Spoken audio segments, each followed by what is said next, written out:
Jaya Radha Madhava Kunja Bihari Radha Madhava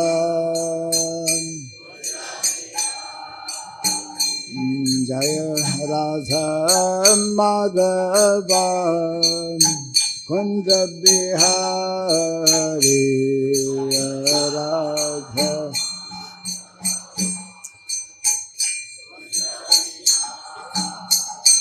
Jaya Gopi Jana Vallabha Girivara Dhari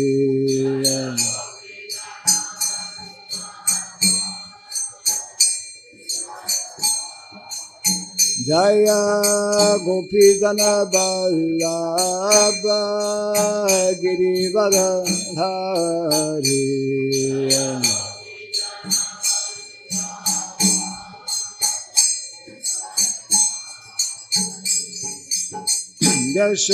Yashodanandana Brajadana Ranjana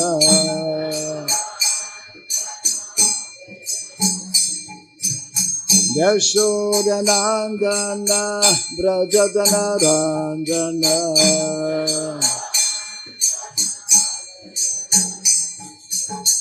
Jamuna Tira Vanamchari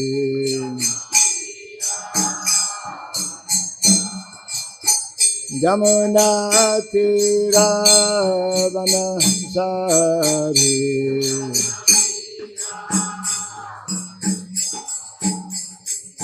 Jaya Radha Madhava Kunja Bihari Radha Madhava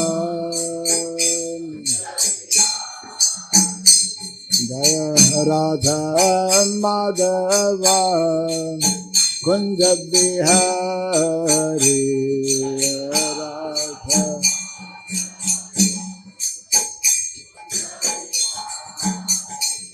Jaya Gopi Jana Vallabha Girivara Dhari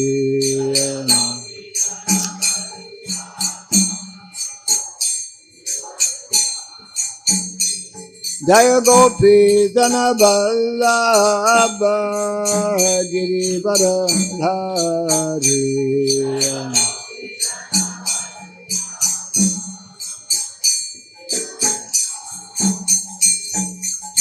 Yashodanandana Brajadana Ranjana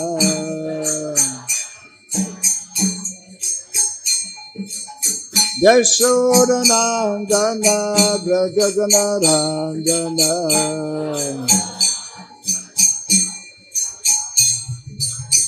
Jamuna Tira Vanachari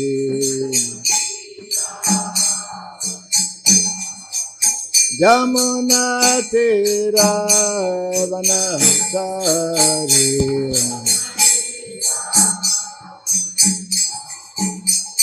Jaya Radha Madhava Kunja Bihari Radha Madhava Jaya Radha Madhava Kunja Bihari Radha Madhava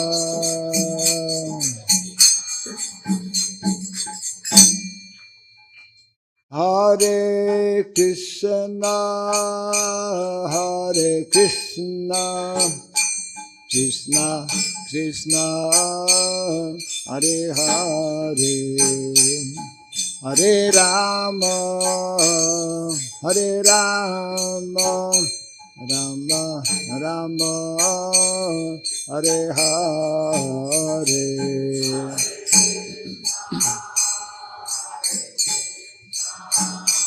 Krishna Krishna Hare Hare Hare Rama Hare Rama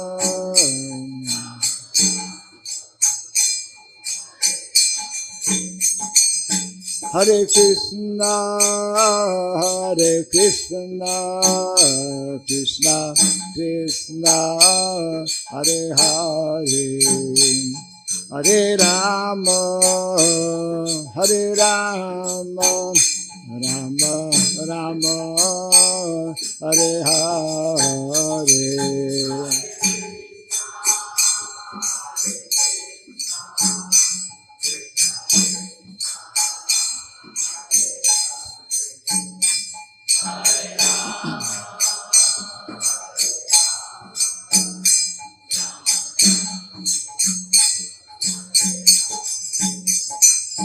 Hare Krishna, Hare Krishna, Krishna Krishna, Hare Hare, Hare Rama, Hare Rama, Rama Rama, Hare Hare.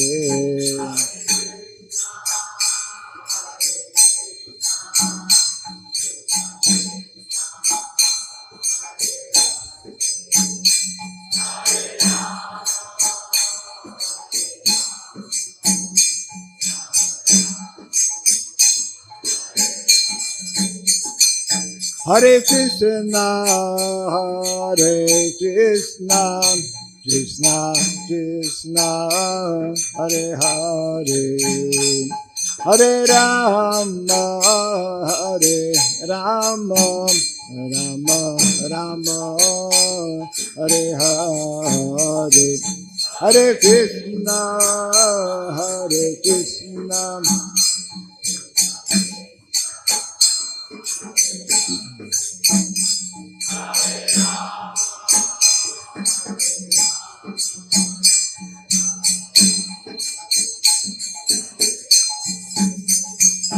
Hare Krishna, Hare Krishna, Krishna Krishna, Hare Hare, Hare Rama, Hare Rama, Rama Rama, Hare Hare.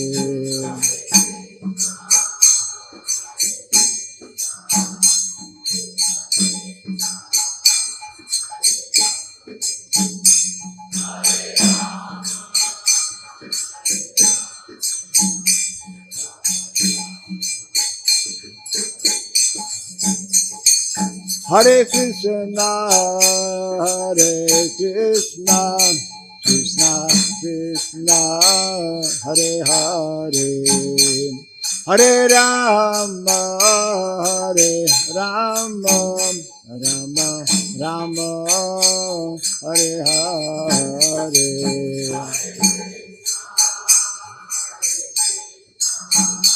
Krishna Krishna, Hare Hare, Hare Rama, Hare Rama.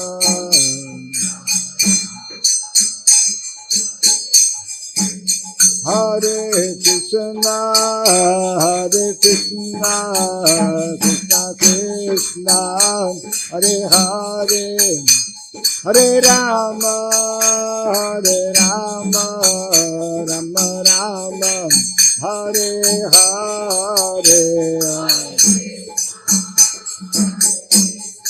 Hare Hare Bolo. Hare Hare, Hare Rama, Hare Rama, Rama Rama.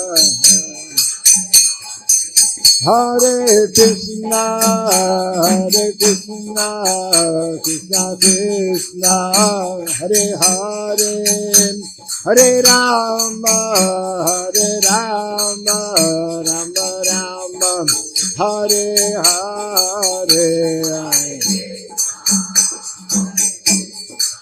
Krishna Krishna, Hare Hare, Hare Rama, Hare Rama. Hare Krishna, Hare Krishna, Krishna Krishna, Hare Hare, Hare Rama, Hare Rama, Rama Rama, Hare Hare.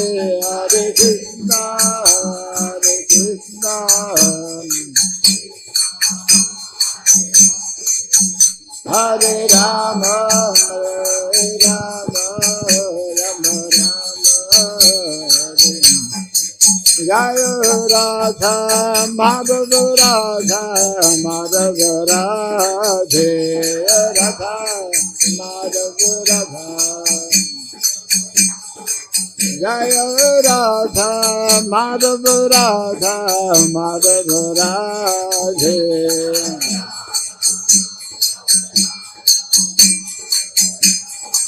Jaya Radha, Madan Mohan Radha, Madan Mohan Radhe, Radha.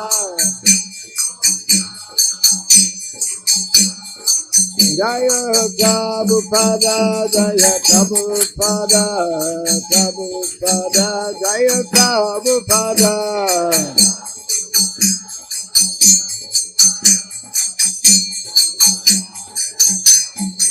Prabhupada, Prabhupada, Prabhupada, Prabhupada.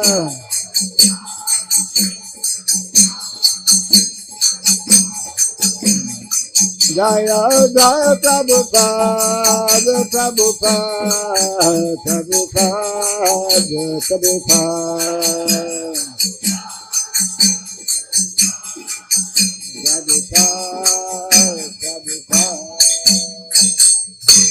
Gaur Pimanande, Jai Mishupad Paramahamsa, Pri Vrajagacharya Stotra Satya Sri Simar, His Divine Grace, Silaboy Charanarvind Bhakti Vedanta Swami, Sri Prabhupada Ki, Ananta Koti Vaishnava Vrinda Ki, Khandi Biti, Founder Charyas Divine Grace, Srila Prabhupada Ki, Namacharya Srila Haridas Thakur Ki, Samavata Bhakti Vrinda Ki, Harinam Sankirtan Ki, Grantaraj Mad Bhagavatam Ki, Jaini Thai Gaur Pimanande.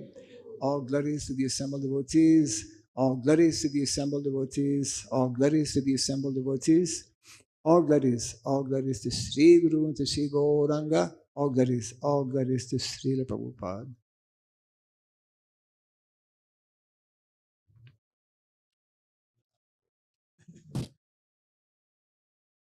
Hare Krishna. So we are very fortunate to have amongst us His Holiness Bhakti Raghav Swami Maharaj. So Maharaj is born to French, Canadian, Roman Catholic parents in the province of Ontario. Maharaj spent 7 years of his undergraduate studies in a seminary before completing his Bachelor of Arts degree at the University of Ottawa in 1968. He majored in philosophy and social psychology. After serving as a social worker and counselor from 1968 to 1971, he joined the Hare Krishna movement in 1974 and he was initiated in the same year as Raghav Pandit Das. From 1974 to 1976, Maharaj served at ISKCON Ottawa Temple. From 1976 to 1992, Maharaj lived in India, pioneering the New Bhakta program and the Namhatta village preaching program from Sridham Mayapur, and also rendering services at Bhakti Vedanta Youth Services from ISKCON Calcutta. He accepted the order of sannyas on Gaur Purnima in 1985. From 1993 to 2000, he served as co-GBC for ISKCON Canada and as the temple president for ISKCON Montreal. From 2001 to 2004, Maharaj was based in Indonesia, where he helped to develop and oversee 6 rural community projects in addition to youth hostels. The year 2004, Maharaj completed his master's degree in education cum laude from the State University of Yogyakarta, writing his thesis entitled A Comparative Study of Gurukul and Pondak Peasant Train, a case study of 3 Gurukuls in India and 3 Pondak Peasant Train in Indonesia. Maharaj also concentrated his preaching mostly in Asian countries such as India, Indonesia, Cambodia. Maharaj travels extensively and holds seminars promoting the Varnashram mission. He has authored several books such as Make Vrindavan Village and Varnashram Education. So today Maharaj books are available at the table. After the class, devotees can go and see.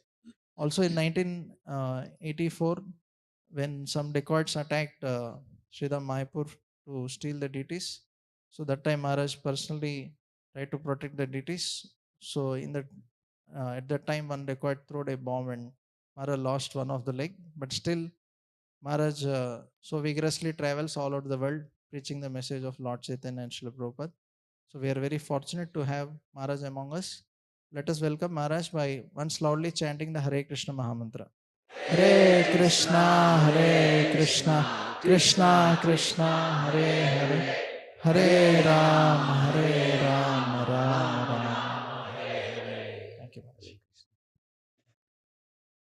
Om Agyanatimirandasya Gyananjana Shalakaya Taksurandilitam Jena Tasmai Sri Gurave Namaha Sri Chaitanya Manobhistam Stapitam Jena Bhutale Swayam Rupa Kada Mahyam Dadati Swapadantikam Vandeham Sri Guru Sri Juta Padakamalam Sri Gurun Vaisnavam Sha Sri Rupam Sagrajatam Sahagana Ragunatam Vitam Tvam Sajivam Sadvaitam Savadutam Parijana Sahitam Krishna Chaitanya Devam Sri Radha Krishna Padam Sahagana Lalita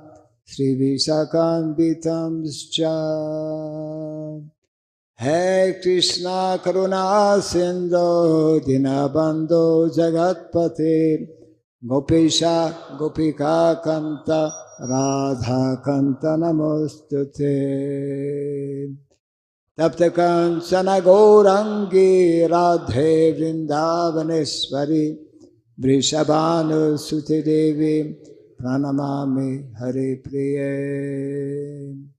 Vanchakalpa Tarubhyascha Kripa Sindhubhyaivacha Vaisnavebhyo Namo Namaha Narayanam Namaskritya Naram Chaiva Narottamam Devim Saraswatim Vyasam Tato Jayam Mudirayet. Before reciting the Srimad Bhagavatam, which is a very means of conquest, let us first offer respectful obeisances unto Narayana, the Supreme Personality of Godhead, unto Nara Narayana Rishi, the supremmost human being, unto Mother Saraswati, the goddess of learning, and unto Srila Vyasadeva, the author. Nasta prayesha badreshu nityam bhagavata sevaya bhagavati tamasloke bhaktir bhavati naistiki. By regularly hearing the Srimad Bhagavatam and by rendering service unto the pure devotee, all that is troublesome within the heart becomes destroyed practically to nil, and loving devotional service unto the Supreme Lord, who is praised with transcendental songs, becomes established as an irrevocable fact. Idam Bhagavatam Nama Puranam Brahmasamitam Uttama Charitam Chakara Bhagavan Rishi Nishreyasaya Lokasya Dhanyam Swasyayanam Mahat. This Srimad Bhagavatam, known as the Grantaraj, the king of all Vedic literatures, is the literary incarnation of God. It is compiled by the incarnation of God, the Srila Vyasadeva. It is meant for the ultimate good of all people. It is all successful, all blissful, and all perfect. Sri Krishna Chaitanya, Prabhu Nityananda, Sri Advaita Gadadhara, Srivasadi Gaura Bhakta Vrinda. Hare Krishna, Krishna Krishna, Hare Hare, Hare Rama, Rama Rama, Hare Hare. Om Namo Bhagavate Vasudevaya. Om Namo Bhagavate Vasudevaya.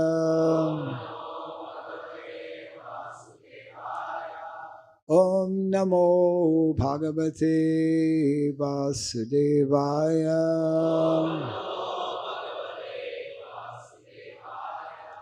Om Surabhyay Namaha. Om Surabhyay Namaha.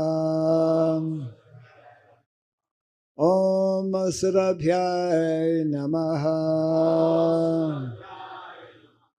Mukham karoti vasalam pangum langayate girim. Yat kripa tamaham bande Sri Gurum Dinataranam. Yat kripa tamaham bande Sri Gurum Dinataranam. Hare Krishna. No need to translate, right? Translation? Yeah, okay. Hare Krishna. Hare Krishna. Krishna Krishna. Hare Hare. Hare Rama. Hare Rama. Rama Rama. Hare Hare. Jai Srila Prabhupada ki. So we are very happy to get an opportunity to again visit a very special temple here in Hyderabad, which I only came to know a few days ago. I missed actually the 50th anniversary celebration of the ISKCON Hyderabad temple. Our founder, Acharya, His Divine Grace, Srila Prabhupada, graced the city of Hyderabad way back in 1972. And it is one of the, of course, by Prabhupada's mercy, we have so many wonderful temples here in India, and for that matter, all over the world as well. However, the deities of Sri Sri Radha Madan Mohan are very special in many ways. And we understand from Shastra how the deities of Sri Sri Radha Madan Mohan, they are the deities that help us establish what is called Sambandha Gyan. Everything actually begins with Sambandha. Sambandha means relationship. Sambandha means understanding or knowing our identity. It is only when we understand our identity that we can begin to establish relationship. All of us are sitting here this morning because we have some understanding that we're not this body, but we are spirit soul meant to engage in the service of the Lord, isn't it? So these deities are helping us in this way to begin understanding this very profound and very extensive and very complete philosophy of Krishna consciousness. And we do that, of course, every day by hearing the Srimad Bhagavatam, which we're going to be doing now. And I was given a verse from the, fourth canto of the Srimad Bhagavatam. Yeah, there it is. Okay. Very pakka. So everyone can follow easily. Srimad Bhagavatam, Canto 4, Chapter 21, verse 14. Tasmin arhatsu sarveshu sva architeshu yatharhataha uttitaha sadaso madhye taranam udurad iva tasmin arhatsu sarveshu swachiteshu yatharhataha utita sadaso madhye taranam udarad iva taranam udurad viiva tasmin arhatsu sarveshu swarchiteshu yatharhataha utita sadaso madhye taranam udurad iva tasmin arhatsu sarveshu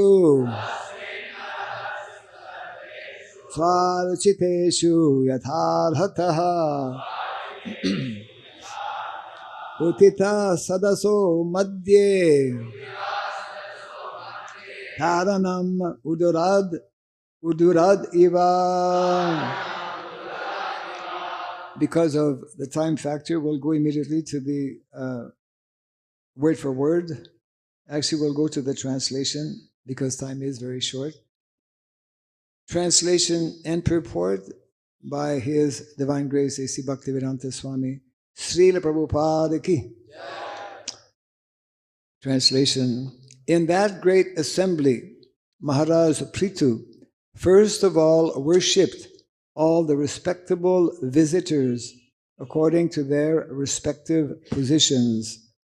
After this, he stood up in the midst of the assembly, and it appeared that the full moon had arisen amongst the stars. Kindly repeat after me. In that great assembly. Maharaj Prithu first of all worshipped all the respectable visitors according to their respective positions.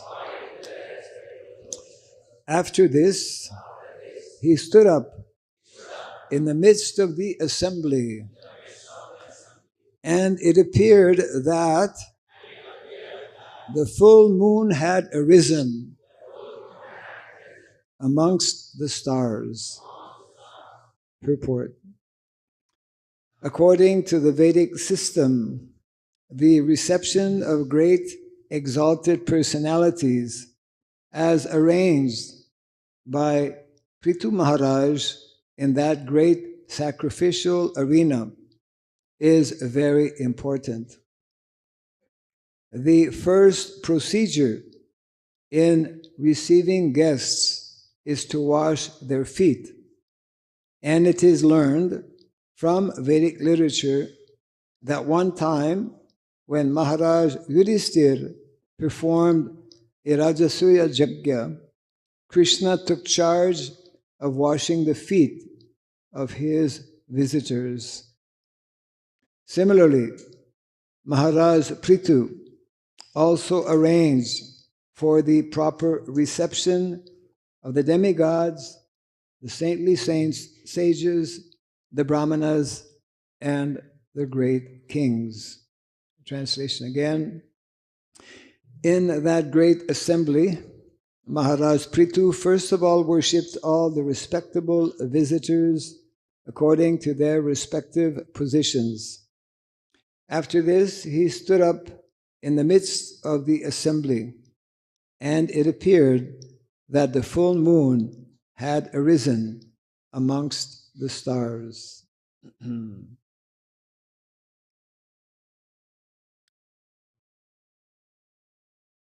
Those of you who have been attending the morning classes on the Bhagavatam should know a bit more of the what is called storyline. So I was reading a little bit the few verses before this particular verse. This is from the chapter entitled Instructions by Maharaj Prithu. This is a conversation taking place between Maitreya Rishi, one very great personality, who is instructing another great personality, Vidura. And in the beginning of this chapter, there's very wonderful description about what is meant to be the Vedic standard. What do we mean by Vedic culture? And of course, we get a glimpse of this in this particular verse, how to receive guests, and how in olden days means when the Vedic culture was established all over the world. We need to know, Prabhupada explains this as well, because in one of these verses there's mention of the 7 islands, or the 7 continents actually on the planet, which were ruled by Vedic kings, including Yudhisthira Maharaj, the last of such king being Parikshit Maharaj. And there are very wonderful explanations given as to what is meant to be the standard. When one actually follows Vedic culture, 2 things actually become very prominent. 2 aspects in our lives that are absolutely essential. One is by following Vedic injunctions, Vedic culture, we naturally develop transcendental vision, transcendental understanding. In the Vedanta Sutra, the first instruction or the first aphorism, Atato Brahma Jigyasa, nicely explains that actually this human form of life is primarily to become inquisitive as to what life is about. Who am I? What is the purpose of life? And this is again and again explained in all of the different Vedic literatures, such as Bhagavad Gita, Srimad Bhagavatam. We must become inquisitive. It is only in the human form of life that we have this opportunity to actually become inquisitive. So there it mentions in the beginning of this chapter how Vedic culture, because it was spread throughout the world, people were given that opportunity to become enlightened. Because it is only when one becomes enlightened in transcendental knowledge that one can actually factually experience transcendental happiness. And another important dimension or aspect is that not only does one become opulent spiritually, but one becomes opulent materially. If we study and read the pastimes of Krishna in Vrindavan, the residents of Vrindavan are actually very opulent, both spiritually and materially. Actually, yesterday someone sent me a clipping. I didn't get a chance to look at it. Some person making some kind of statement or presenting his understanding, wrong understanding, unfortunately, that traditional education will not make us rich. Traditional education, according to probably many people in modern day society, will not make us rich. Is that true or not true? Huh? Not true. Yes. If we read Bhagavad Gita and Srimad Bhagavatam, if we hear from our Vaishnavacharyas, actually the opposite is true. The opposite is true. Traditional education means knowledge which is being given especially from our Vedic literatures. Most of us actually have not received this traditional education. Most of us also don't actually know clearly what is that Vedic education. What is that traditional Vedic education?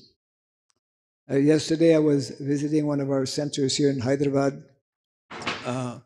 which is overseen by Madhav Gopinath Prabhu. And I should have brought, actually he gave me a nice brochure because they are introducing traditional education. Traditional education actually means, in our context, two things. Traditionally it meant one. Traditional education means Gurukula, actually. Gurukul training. As Prahlad Maharaj nicely explains, that from the Komara age, from the early age, that is in the Bhagavatam, one should receive, one should become acquainted, one should be trained in the proper understanding of life, so that one can actually very easily, much more easily than we are witnessing in modern day society, one can actually develop spiritually, one can become actually opulent spiritually by developing all of the wonderful qualities that are there when one practices spiritual life. And also one can easily meet one's material necessities of life. These are described nicely actually before this particular verse.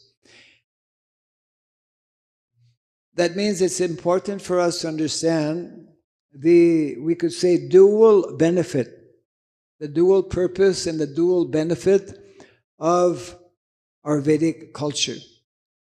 Because our Vedic culture is based on, we all know, we all understand at least the basic of what is referred to as dharma, Sanatan dharma.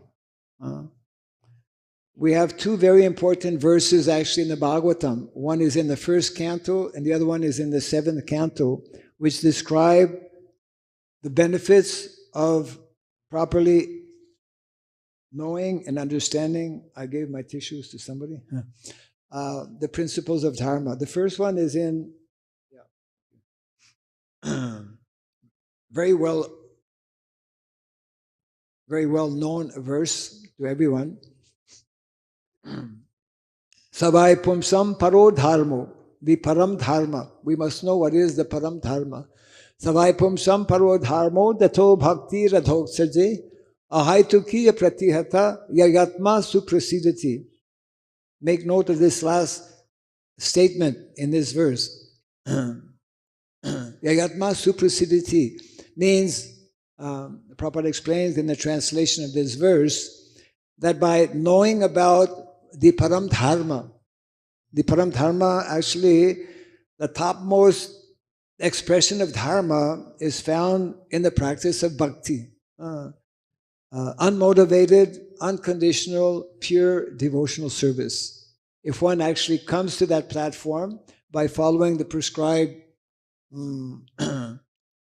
guidelines given in the Shastra, then all of one's material and spiritual needs will be met.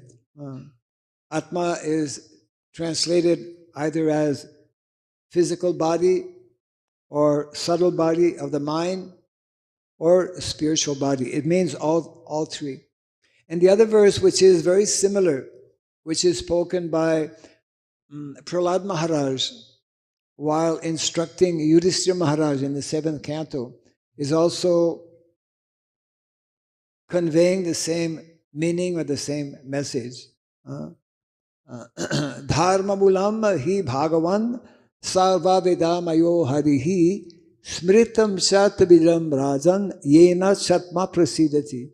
Yena satma prasidati. Again, the same message is being conveyed. Today in modern day society, in what we call modern civilization, the opposite we are witnessing the opposite of what is described in the Shastra. We are, in general, the vast majority of people are very poor or not even interested actually in spiritual activities or spiritual life. And also, we show a facade of being rich materially, but actually we are very poor materially as well, you see. The whole modern civilization is very, very artificial and very shallow, and not helping individuals actually achieve the goal of life, which is actually to become fully satisfied, both spiritually and materially. So Srila Prabhupada actually, in his various purports, especially of the Srimad Bhagavatam, and that's why the Bhagavatam is so important to study, has emphasized these two dimensions or aspects of dharma. And some devotees, I would say not many, some devotees within our movement are especially trying to focus on the unfulfilled mission as stated by Srila Prabhupada. Srila Prabhupada made reference a number of times to 50% of his unfulfilled mission. Many of us may not know or may not understand what that is, but unless we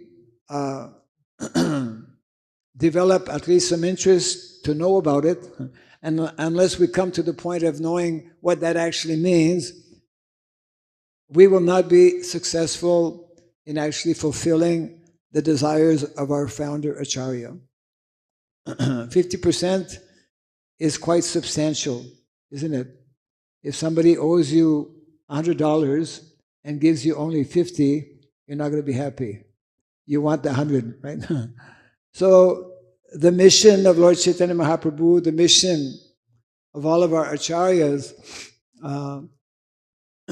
is actually the same mission that Krishna reveals in the Bhagavad Gita. Dharma samsthapanarthaya sambhavami yuge yuge.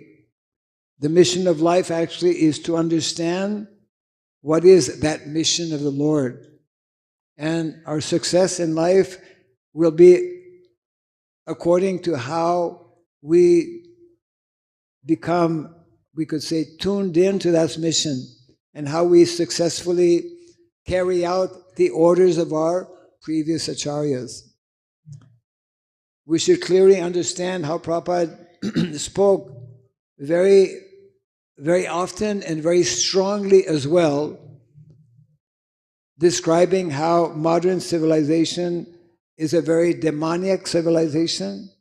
It is a very misdirected civilization, and therefore gave so many important instructions. I wanted to bring to your attention many of these important instructions given by Srila Prabhupada are in one book that was compiled way back actually in 1996.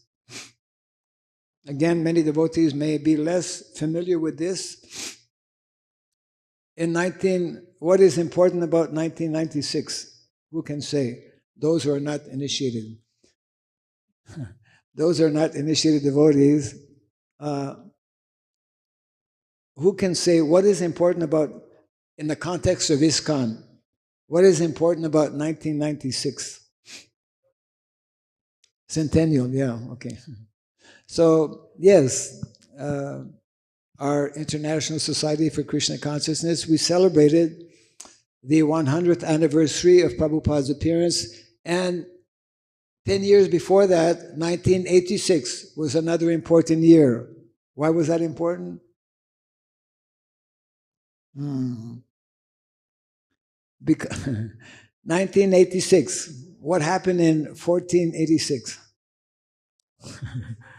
Yeah, we celebrated the 500th anniversary of Lord Chaitanya Mahaprabhu, isn't it? So in 1996, actually 1 year before that, maybe 1.5 years, the GBC actually commissioned a group of devotees to study the subject matter of community development. And the result of their study is the first book that they came out with, entitled Speaking About Varnasrama. We cannot properly understand about community. We cannot properly understand about society without speaking about Varnasrama, Varnasrama Dharma. This is a compilation which basically 100% contains the various instructions taken from Bhagavatam purports, taken from conversations, taken from lectures given by our founder, Acharya Srila Prabhupada. And I highly recommend, actually, the ministry we have here in India called ISKCON Daiva Varnashram Ministry, IDVM India for short. A few years ago, printed 3,000, this is softbound, but we printed 3,000 hardbound copies for the purpose of actually giving a complimentary copy to all of our temples around the world, so that devotees on a regular basis, at least once a week, try to understand what Prabhupada meant by this 50% of his mission. And therefore, if we want to, now we are reading, for example, this particular section where in so many other places the Bhagavatam makes reference to our Vedic culture and how exalted here we are. It is being described how Prithu Maharaj, because he was a what we call Rajarshi, evam parampara praptam imam rajarshayo vidu. This knowledge that is coming in Guru Parampara, this knowledge of Bhagavad Gita, this knowledge of Vedic culture, this knowledge of Sanatan Dharma, was especially understood and carried out by great kings, saintly kings, Raja Rishi. They were not only Raja, qualified materially, but they were also Rishi. They were qualified spiritually. And actually in one of the purports before this verse, Prabhupada explains, whether it is monarchy or whether it is democracy. Today we don't have monarchy, we have democracy.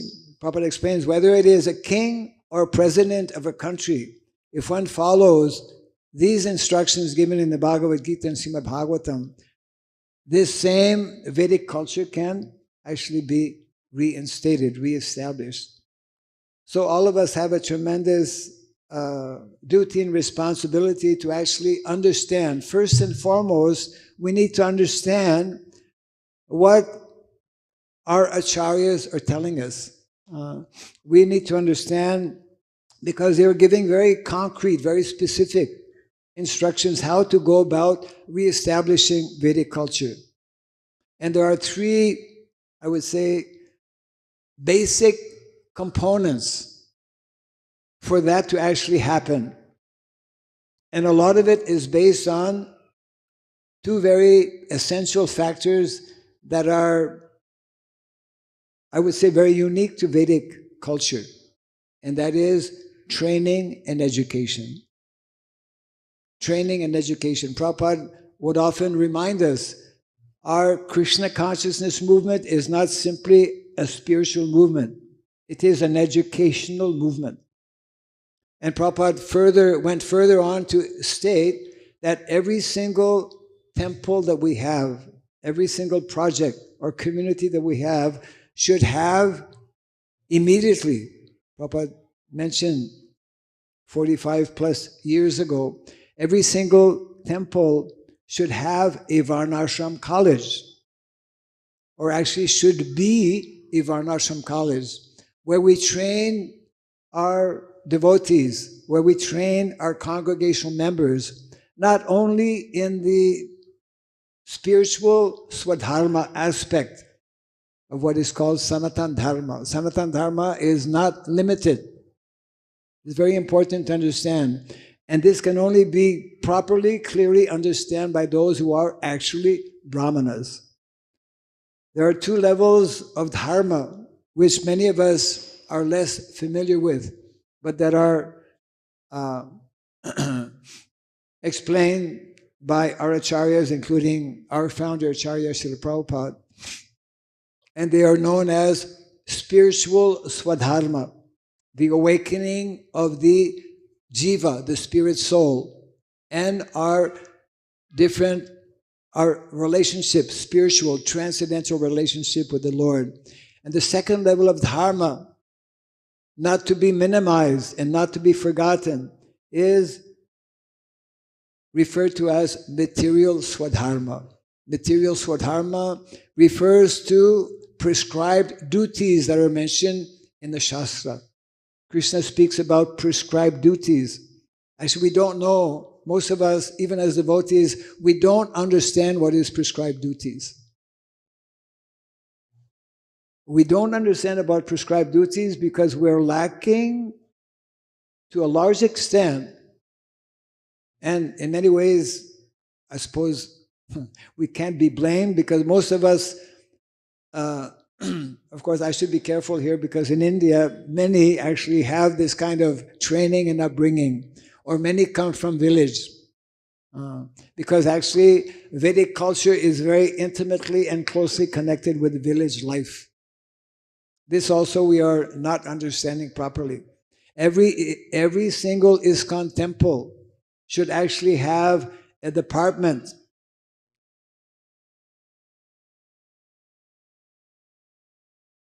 that could be called maybe Rural Development Department. One may say, well, we're in the city. What do we have to do with village? We are in the city, but we can only be in the city if we get produce from the village, right? For your Sunday feast or for your daily meals, where do you get the fruit from? You don't grow it here in the temple. It's people who are growing it in the village, isn't it? So land is one of the very prominent and very important essential gifts of nature. Land cannot actually properly produce. Land cannot properly be cared for unless cows are also present. So therefore, cows and land cannot be separated. In modern agriculture and modern so-called civilization, we have tried to separate cows from the land. We're trying to produce food by using machines, isn't it? Tractors, etc. And the end result is that actually we are completely, because it is not according to Vedic teachings. Land is meant to be cultivated personally by individuals and with the help of cows. And there's a whole very involved understanding, very intricate philosophy behind this. It is not by accident, it is not by chance that Krishna makes the following statement in the 18th chapter of the Bhagavad Gita, describing what is meant to be the economic norm. What is the science of economy? Who has studied economy here? Anyone has a background in economy? Raise your hand. Raise your hand a little high. Okay. Only one, my God. So, what is the science of economy according to modern science? Loudly. What mic is coming in? Huh? Generally, economics is defined as a distribution of scarce resources among people. So, Create resources. scarce. Huh? Scarce. Scarcity. Scarcity of resources. Yes. And how to resolve that according to modern science? You studied modern science. You're a graduate. Briefly. Maybe by pricing it, they do it. Huh? By pricing it highly, they Pricing. Okay. You can return the mic. So actually, whatever science that we have possibly learned in the modern educational system is is not correct. The actual definition of Vedic economics is actually given in the Bhagavad Gita. And it is especially important for those who are householders. And I think a good number present here are householders. How many are householders? Raise your hand. Yeah. So Krishna gives a definition of economy in the following verse. Krishi Goraksha Vanijam Vaisha Karma Swabhavajam. This is meant to be the norm. And this is the real sustainable scientific economy that is meant to be everywhere actually in the world, you see. And if we study our Vedic culture, especially from Bhagavad Gita, this was the standard. This was the standard even a few decades ago.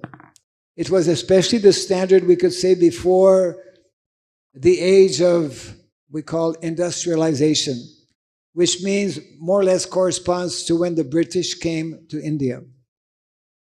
Because when the British and other countries like France started their colonization in different countries around the world, this was the beginning of the era of industrialization, you see. So Prabhupada actually points out that our major problem, one of our major problems in modern day society is very directly connected with this major problem of industrialization based on more and more machines. We're living in the age of machines. And Prabhupada makes the following important statement also, that the more we become entangled in industrialization and machine civilization, we lose our ability to understand or to take up spiritual life, you see. And we see that actually in the Bhagavatam class very often when people are checking their email or, you know, their phone, you get a message and people actually leave the Bhagavatam class. The only person who should leave the Bhagavatam class is somebody who's maybe a doctor and on duty, on call. Otherwise, you know, in some of our temples, there's actually a rule that if one's cell phone goes off, then that cell phone is meant to be offered to the deities. We should implement that, actually. We are constantly being distracted, isn't it? Bombarded, even during Bhagavatam class. And so that statement by Srila Prabhupada is very, very true. Therefore, Vedic culture, Srimad Bhagavatam, advocates simplified living. And this simple living, high thinking, which Prabhupada repeats many, many times, is brought out especially in this particular book. And there are many wonderful lectures as well. One devotee has compiled all of the lectures of Srila Prabhupada speaking about Varnashrama. And I'll just end on this point here to leave maybe a few minutes for any possible comments or questions. In one very important conversation, there were many conversations on the topic of Varnashrama between Srila Prabhupada and his disciples. In one such conversation, one devotee was mentioning, but Srila Prabhupada, we are Vaishnavas. We are followers of Lord Chaitanya Mahaprabhu. Chant, dance, take prasadam, be happy, right? In a nutshell, this is our philosophy. Chant and be happy. And therefore that devotee, on the basis of, you know, being followers of Lord Chaitanya Mahaprabhu, was telling why why do we need, or is it really necessary to have varnashrama? We are Vaishnavas. That was his statement. We are Vaishnavas. What was Prabhupada's response? Prabhupada replied, it is not so easy to be Vaishnava. We are aspiring to become Vaishnavas, isn't it? And therefore, and then Prabhupada in that conversation made the following very important statement. In order for us to become Vaishnava, varnashrama is necessary. It is necessary. And Srila Bhaktivinoda Thakur makes the same statement. And unless we hear fully from our acharyas, especially from our founder acharya, then we will not be able to fully and properly understand what is Prabhupada's mission. We have neglected this particular instruction and many others as well. When Prabhupada told us, I mentioned a few minutes ago, that immediately establish Varnashram colleges in all of our centers, all over the world. We've not done that. And as a result, we lack understanding. We lack in proper understanding of what is actually Dharma in its full meaning. So therefore, my humble request to the devotees of ISKCON Hyderabad, and for that matter, for all devotees in all of our centers, is to get a copy of this book, if you don't already have it personally. And I also humbly request that our authorities here at ISKCON Hyderabad and also in any ISKCON temple introduce regular reading and discussion on this topic. Otherwise, Prabhupada's 50% of the mission will continue to remain unfulfilled, and therefore, when we don't take heed or when we don't follow the instructions given by Guru, then obviously we cannot please. Perfection of life is to please the Lord by pleasing His representative. Samsiddhim haritoshanam. Perfection of life is to please Hari, to understand the mission of the Lord, which is being conveyed by His representatives, the various acharyas, Vaishnava acharyas who come throughout the history. And we are extremely fortunate because our founder Acharya Srila Prabhupada had a very clear understanding, and he spoke quite extensively in so many places, including here in Hyderabad, including at our Hyderabad farm, where Prabhupada gave very, very important instructions regarding how to develop these self-sufficient communities. There are many more things to be said. It's a very involved subject matter, but I would like to bring it to a close right now. And if there are any questions or comments, we can take possibly a few minutes for that. Thank you very much.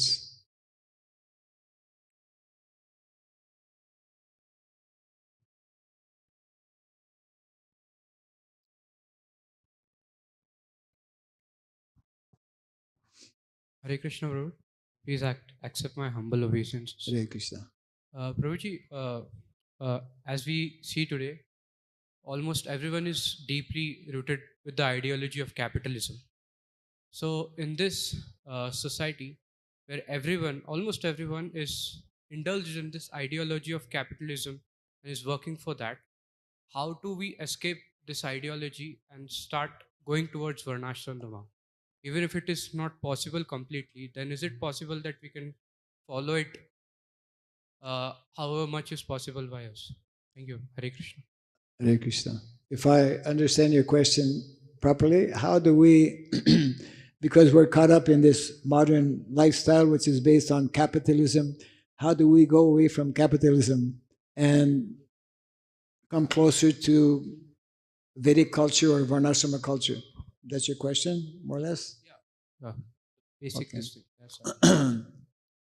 Well, definitely modern day society is not based on the Vedic principles of Satyam, Daya, Tapa, Sucham.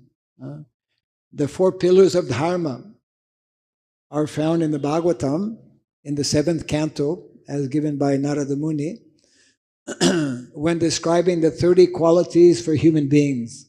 He begins by these 4 qualities, Satyam, Daya, Tapa, Sucham. And Prabhupada explains that actually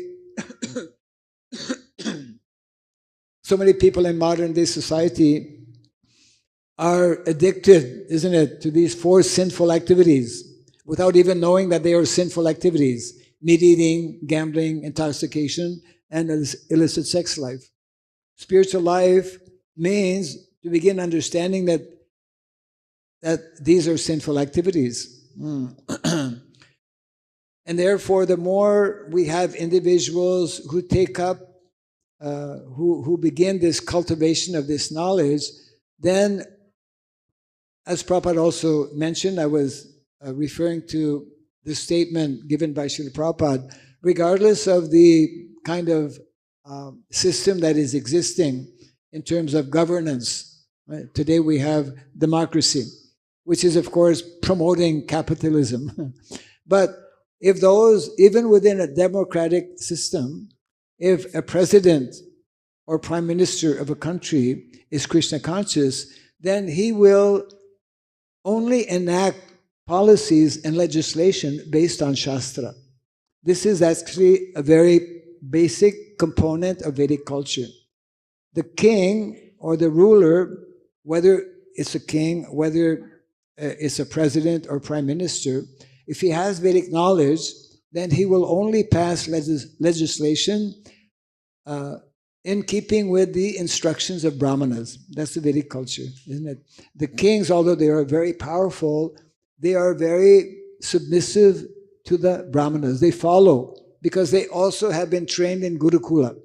And that is why, again, one of the important ways to bring about these changes is to introduce Varnashram colleges so that our devotees can become trained and educated, so that when we interact with general public, when we interact with different leaders in society, we can slowly, gradually. We're doing some of this, of course, but the more qualified devotees we have, the more devotees who are being trained in this traditional education, then the more mercy we will get from Krishna, the more powerful our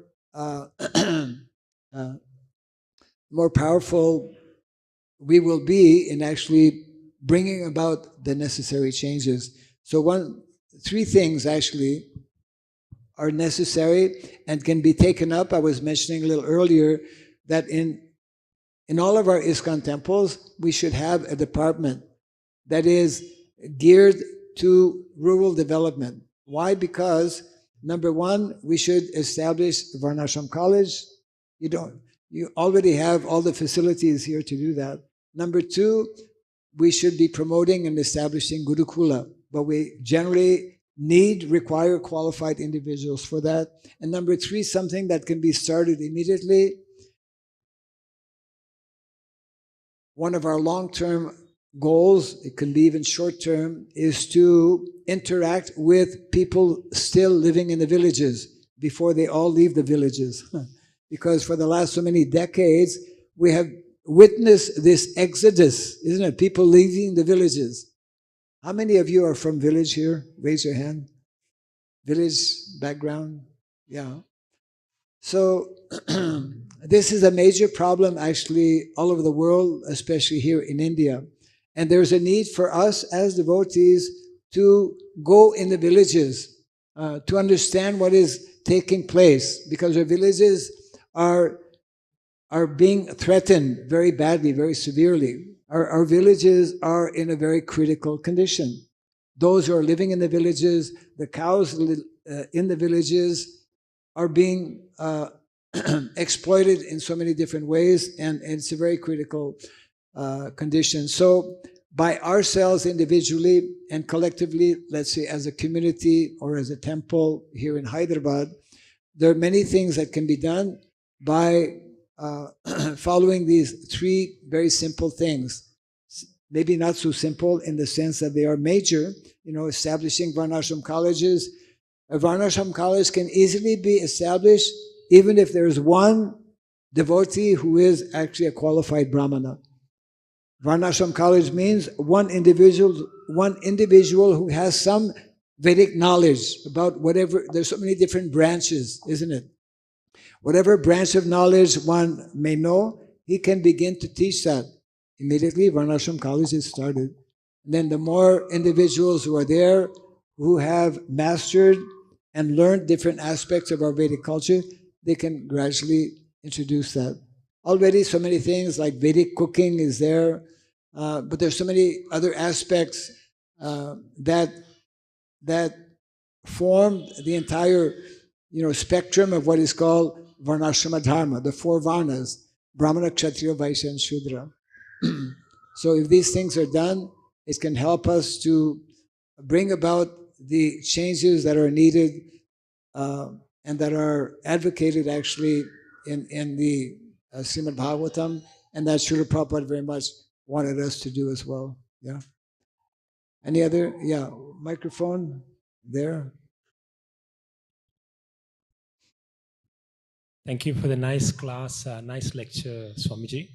I've actually got a couple of questions, but I'll just restrict to one, given the size of the audience. Yeah. You've actually beautifully touched on the Varnashrama mission philosophy.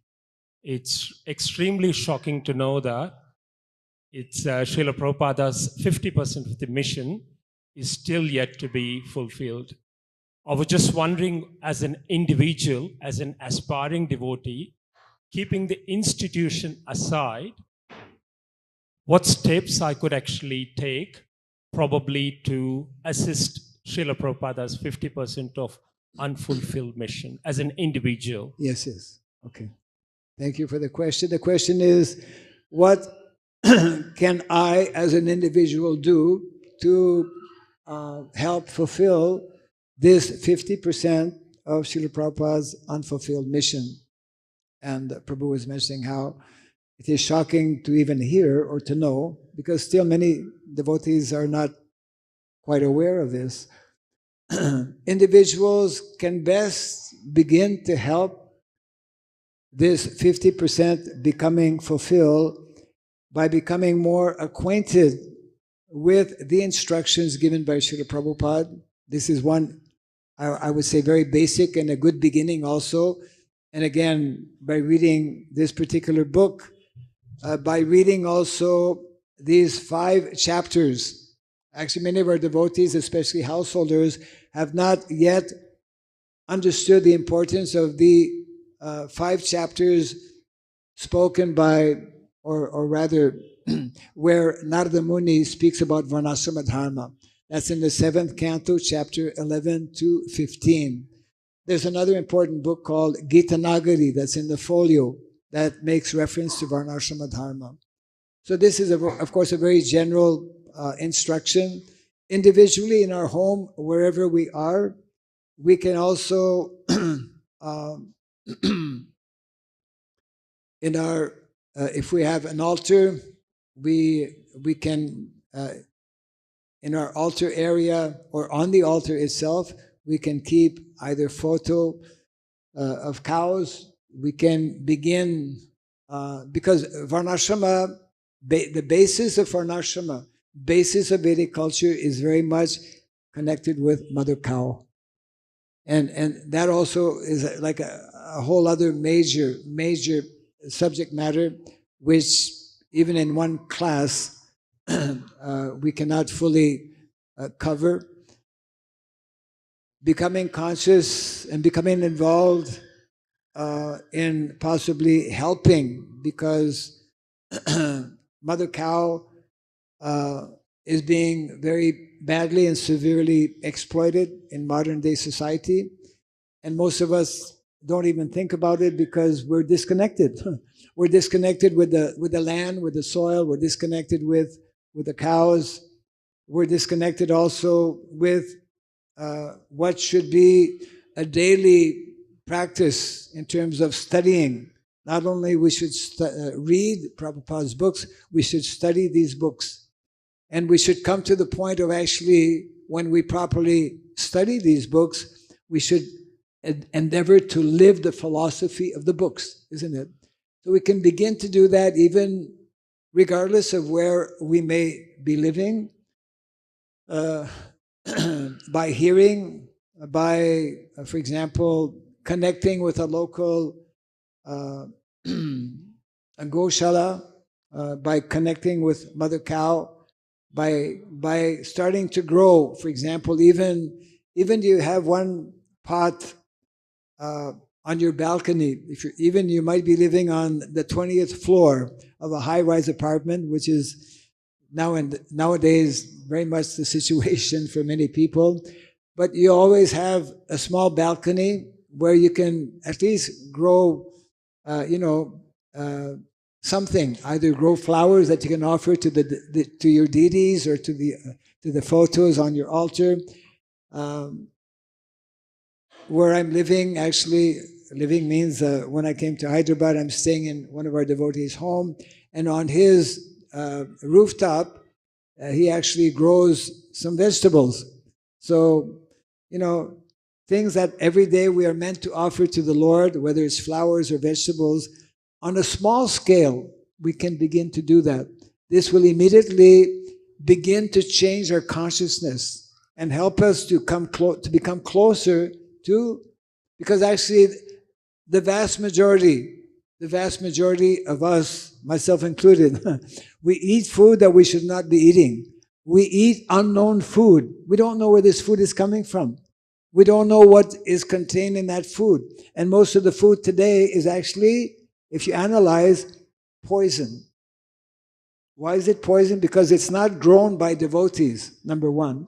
Number two, because most of the food on the market has been grown using chemical pesticides and fertilizers, isn't it? And therefore we are putting into the body, even though we may be offering to the Lord, but we're offering unhealthy food. We are offering impure food. And we should be offering to the Lord only what is pure, isn't it? Raja Vidya Raja Guyam Pavitram Idam Uttamam. Pavitram, Krishna is Pavitram, the purest. So there's many more things that could be said.